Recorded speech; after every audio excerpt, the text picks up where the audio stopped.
adalah respon dunia terhadap bahaya merkuri dalam kehidupan manusia. Melalui konvensi ini, penggunaan merkuri akan dibatasi, dikendalikan, bahkan dihapuskan di masa yang akan datang. Kesepakatan untuk pengendalian merkuri ini diputuskan oleh 92 negara pada 10 Oktober 2013. Konvensi ini kemudian disebut dengan Minamata Convention on Mercury. Indonesia meratifikasi konvensi tersebut melalui Undang-Undang Nomor 11 Tahun 2017 dan diundangkan dalam Lembaran Negara Nomor 209 Tahun 2017. Undang-undang tersebut kemudian diimplementasikan melalui Peraturan Presiden Nomor 21 Tahun 2019 mengenai Rencana Aksi Nasional Pengurangan dan Penghapusan Merkuri, dengan tujuan utamanya adalah mewujudkan Indonesia bebas merkuri pada tahun 2030.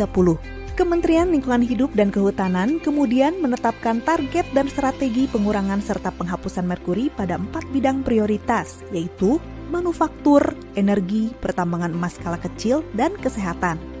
Langkah nyata dari program tersebut diantaranya adalah pembentukan Komite Pemantauan dan Penelitian Merkuri, melaksanakan kampanye stop penggunaan merkuri, dan penyusunan kebijakan pelarangan importasi, distribusi, dan penggunaan merkuri di pertambangan emas skala kecil.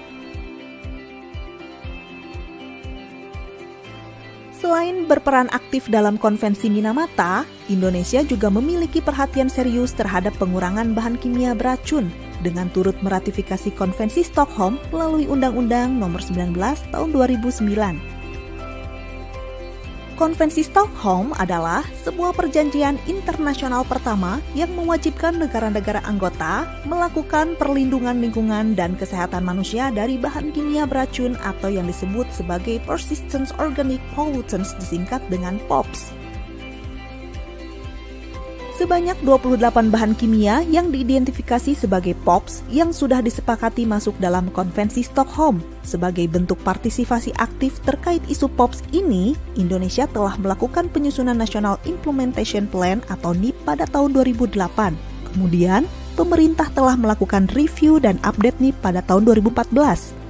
Selain itu, Indonesia juga terlibat aktif dalam beberapa proyek untuk meningkatkan kapasitas nasional dalam memenuhi ketentuan konvensi, diantaranya proyek Introduction of a Non-Environmental Sound Management and Disposal System for PCB Wastes and PCB Contaminated Equipment di Indonesia, proyek Global Monitoring Plan 2 sebagai tindak lanjut Final Result Workshop of the UNEP, GEF Project on Tools for New POPs and Inception Workshop for UNEP, GEF Project on Implementation of the GMP in Asia, Project Reducing Releases of PBDE and New POPs Originating from Unsound Waste Management and Recycling Practices and the Manufacturing of Plastics in Indonesia.